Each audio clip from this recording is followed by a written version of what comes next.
Christmas Mall. A community comes together to give, to love, and to serve. This isn't just an event, it's a ministry. It's about bringing heaven to earth in the most ordinary, beautiful ways. It's about saying, I see you, you matter, and God hasn't forgotten you. It's a reflection of the heart of Jesus.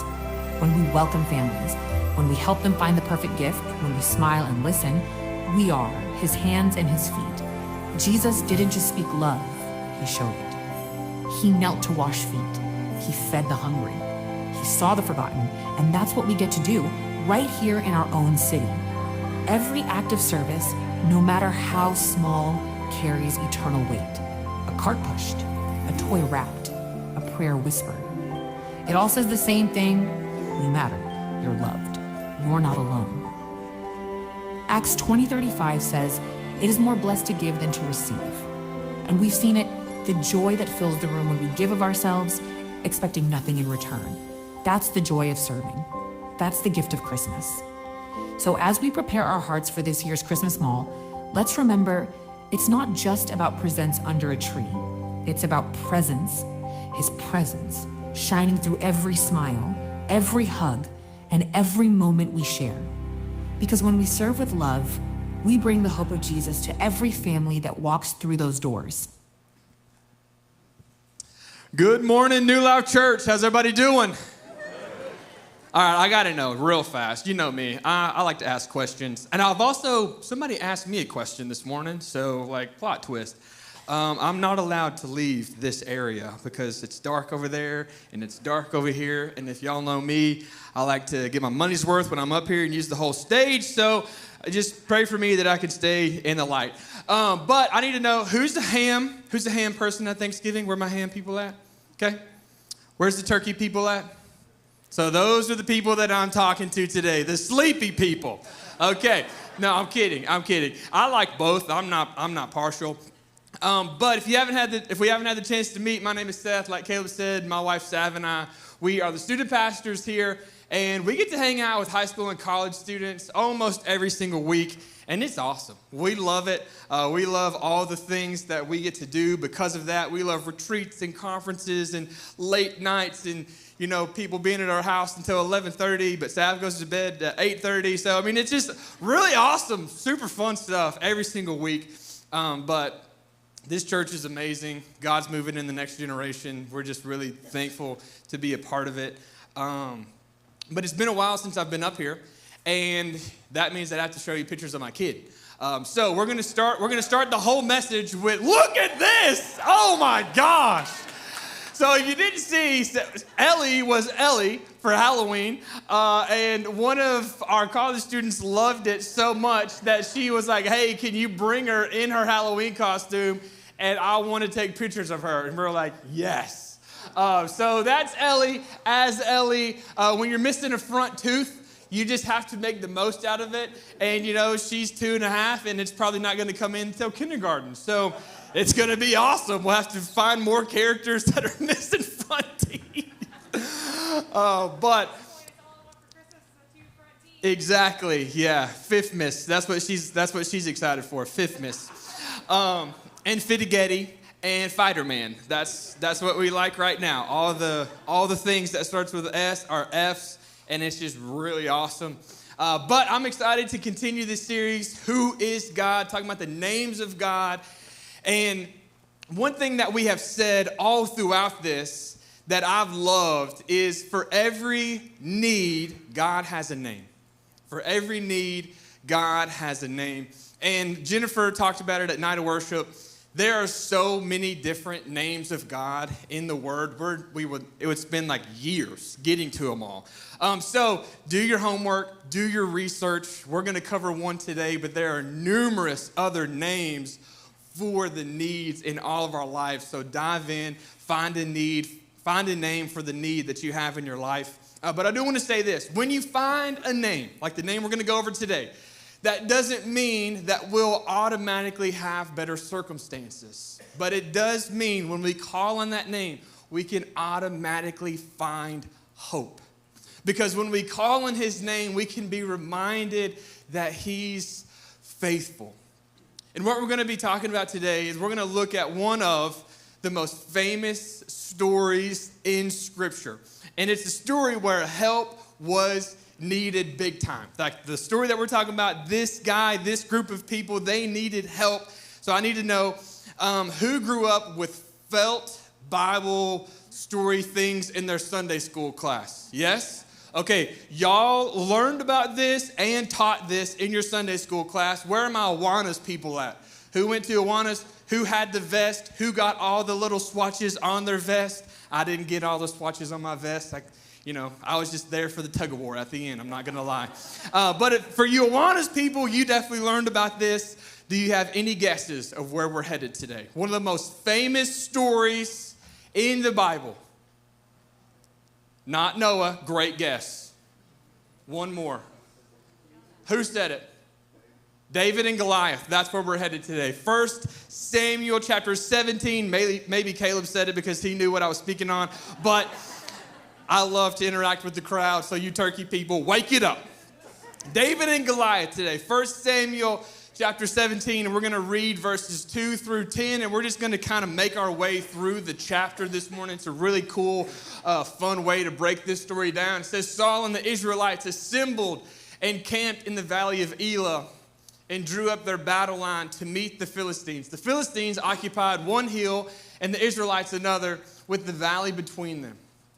And a champion named Goliath, who was from Gath, came out of the Philistine camp. His height was 6 cubits and a span. For those of you King James readers, y'all know how tall that is. He had a bronze helmet on his head and wore a coat of scale armor of bronze weighing 5,000 shekels. We're going to talk about that in a little bit. On his legs, he wore bronze greaves, and a bronze javelin was slung on his back. His spear shaft was like a weaver's rod, and its iron point weighed 600 shekels. His shield bearer went ahead of him. Goliath stood out and shouted to the ranks of Israel, "Why do you come out and line up for battle? Am I not a Philistine, and you're not the servants of Saul? Choose a man and have him come down to me. If he's able to fight and kill me, we will become your subjects. But if I overcome him and kill him, you will become our subjects and serve us." Then the Philistine said, "This day I defy the armies of Israel. Give me a man and let us fight each other." The name of God we're going to be talking about today is Jehovah Tsaba. Jehovah Tsaba. Everybody say Tsaba. Yeah, you can't just say Tsaba because our southern accents, it sounds weird. You got to put a little emphasis on it. Tsaba, Jehovah Tsaba, the God of armies, or the way that I like to say it is the Lord our warrior. Jehovah Tsaba, the Lord our warrior. And in the story we just read, the Israelites and the Philistines are facing off. Like I said, very famous. Many of us know what's going on. And Goliath calls for one representative to come out and fight. And representation was a common style of warfare in ancient times. Instead of thousands of men dying, each army would nominate one champion from both sides to fight as a representative for their entire army. That one's representation either assigned victory or defeat for an entire nation and an entire army. And representation isn't just a war term, it's a theological term. The reason we're born sinners is because of representation. Think about it. Adam was our first representative in the garden, and he failed. Come on, bro. Just name the animals. Just walk with the Lord. But Adam was our first representative, and his choice in the garden assigned sin to all of us. And I know that that's true. We know that that's true because kids like to bite, right? Like babies like to bite. Ellie, or that sweet little girl that you saw on the screen, she liked to bite. And she was defined at her daycare as a serial biter. And it almost cost us a spot at daycare. But I don't go around the house biting Sav because I'm mad at her. Like, that's not my reaction. Whenever we argue, I don't just clamp on to Sav's arm and be like, "Hey, I'm mad." She didn't learn that from us. She learned that from Adam. She did. She did. She learned biting from Adam. She did not learn it from me. And for every one of you that laughed, your kid or grandkid learned it from Adam too. Adam was our first representative. But I've got good news because Christ is our final representative.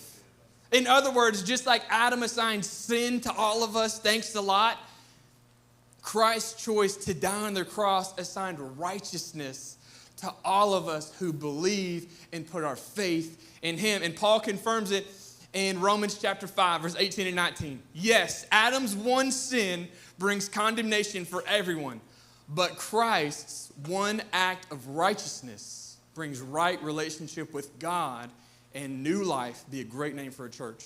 For everyone. Because one person disobeyed God, many became sinners.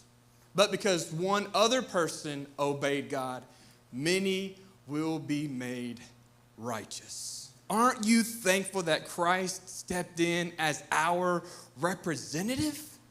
And just like Christ stepped in as our representative, Jehovah Tsaba, God, is ready to step in and represent us in the battles that we face in life. Everybody say Jehovah Tsaba. Science says if you say something 7 times, you're more likely to remember it. So we've already said it a couple. We're going to say it 7 times before we get through the end of the message so we can remember Jehovah Tsaba is the Lord our warrior, and he wants to come and represent us in battle. If you're taking notes, we're going to do this like a pretty interesting way. You probably saw it on your thing. We're going to ask a question, then we're going to answer the question. So how do we know we're facing a giant? How do we know we're facing a giant? Well, we talked about the cubits and the spans and the shekels and all that, so I'm going to translate it for you. Goliath was 9'9". 9'9". Sam Pittman would have loved to have him. I'm thankful that Arkansas Razorback football's over. How about that? And I will say, I've got proof. May 28, 2025, I called it Razorbacks 2-10. So just saying, I'm not a hater. I just can read.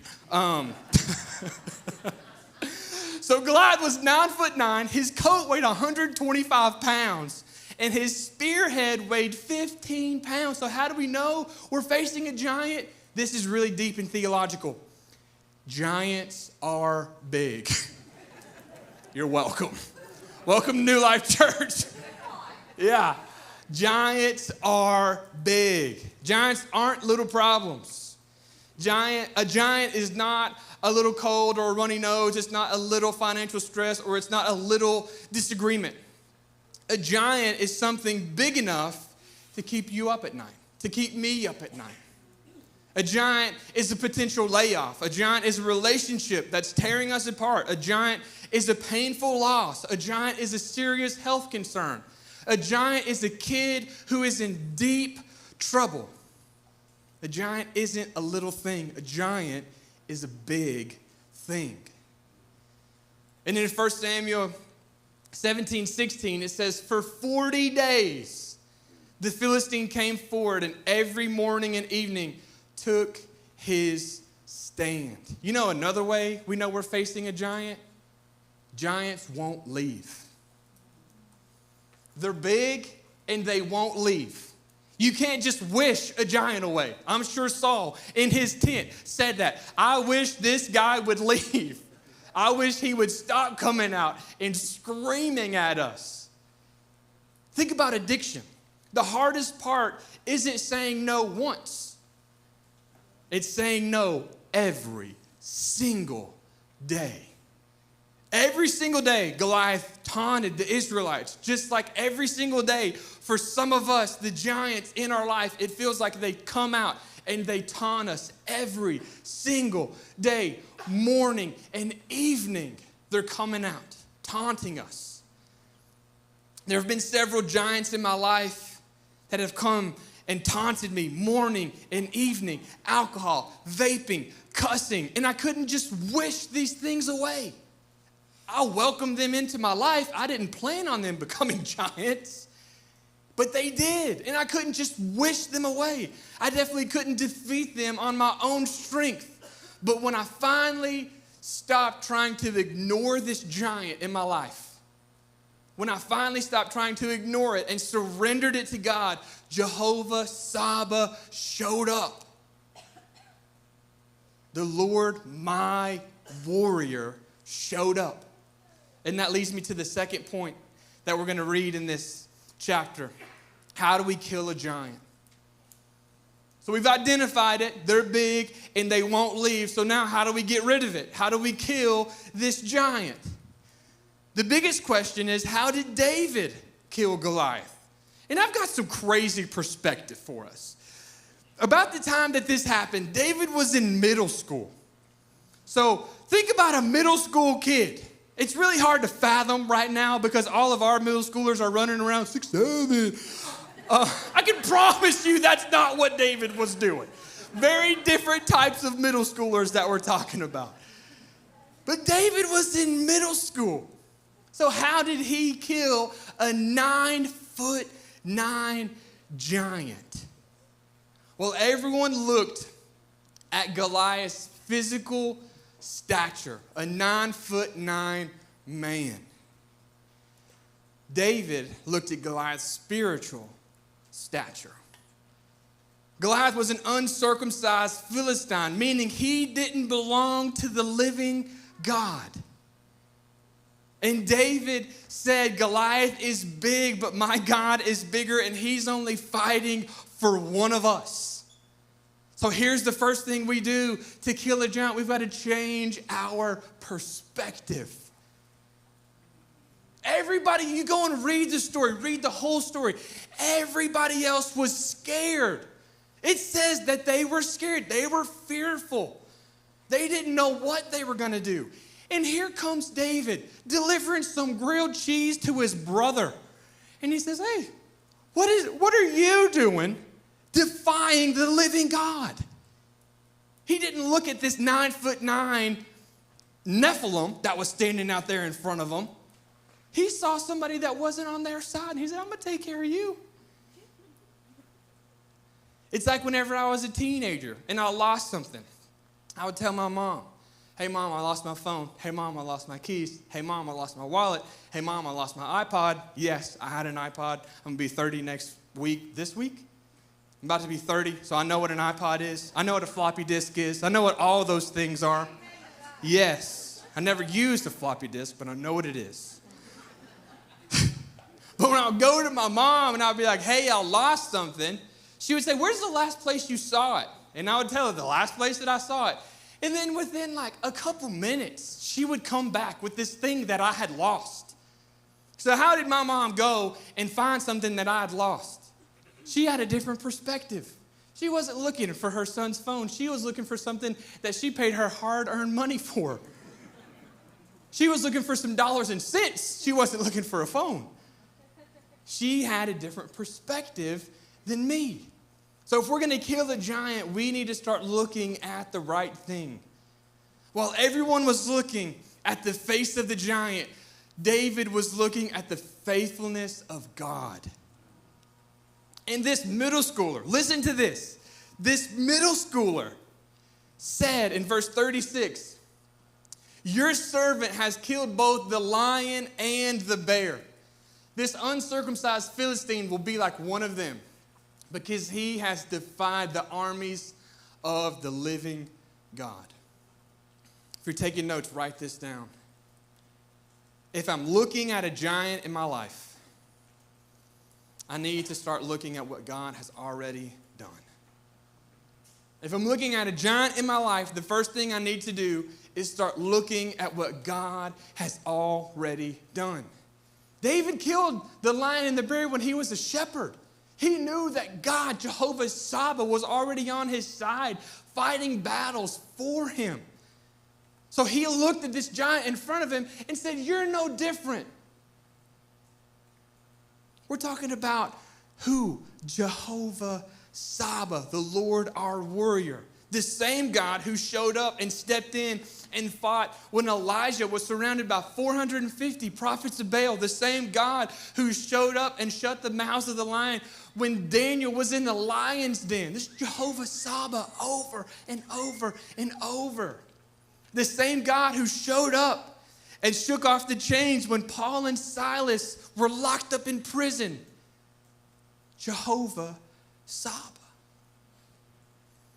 What if instead of fearing the giant that's in front of us, we started worshiping the God that's fighting for us?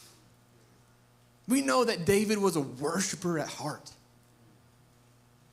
So that's why he walked out there with full confidence and said, yes, you are big and you are ugly, but my God is going to take you down.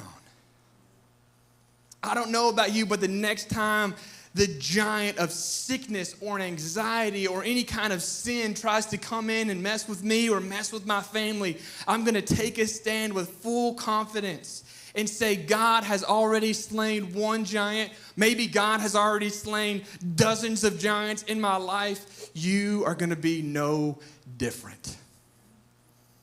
That's the confidence that David had. He didn't have confidence in himself. He had confidence in God. And that's the next step to killing a giant. We have to be on offense. We have to be on offense. Listen to what it says in verse 45 and 48.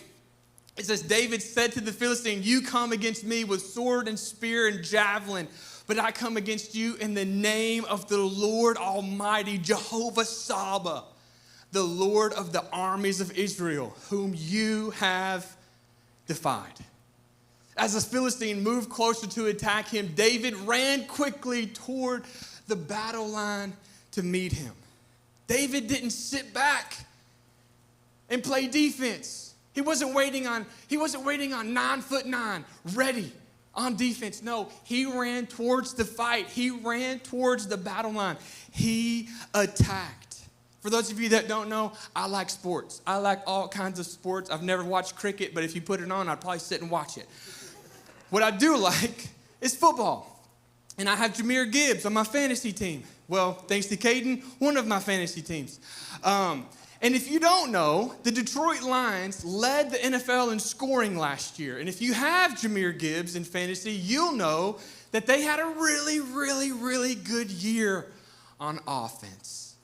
They scored 564 points last year. Only 6 of those points were scored by the defense, meaning they were really, really good at offense. And that's the way that we have to be. We have Jehovah Tsaba fighting on our side. We have the ability to be really, really, really good at offense. We just wrapped up our vision series not too long ago. How many of you have your bracelet on? Anybody have a bracelet on? Just hold your bracelet up real fast if you have it on. It's go time. That's not defensive language. That's offensive language. That means it is time to attack. That means it is time to go and run towards the battle line. Why? Because we have Jehovah Tsaba on our side. We aren't these defensive, passive Christians. No, we're offensive-minded, fully devoted followers of Christ. Jesus said in Matthew 18:18, I tell you, whatever you bind on earth will be bound in heaven, and whatever you loose on earth will be loosed in heaven. Meaning, heaven's got our back. Heaven has got our back. Who sang it, Kirby? Forrest Frank, God's got my back. That's us. That's literally us. That's David when he ran out there. He didn't know the Forrest Frank song, but he was probably singing something similar. This means when we go on offense, heaven, Jehovah Tsaba, has our back. All throughout Scripture, the most common way God moved supernaturally was when people moved first. Moses lifted up the staff and told his people to walk, and then God parted the waters. Jesus told Martha to move back the stone before he called Lazarus out. He didn't have Lazarus push the stone out of the way. It was open, ready for him to come out. It's time to make a move and kill the giant. And then the last thing, number 3.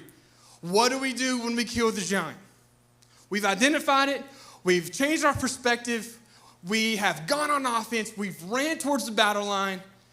Now we've killed the giant. What do we do? We're going to read verses 50, 51, and 54. So David triumphed over the Philistine with a sling and a stone. Without a sword in his hand, he struck down the Philistine and killed him. David ran over and stood over him. He took hold of the Philistine's sword and drew it from the sheath. After he had killed him, he cut off his head with the sword. When the Philistines saw that their hero was dead, they turned and ran.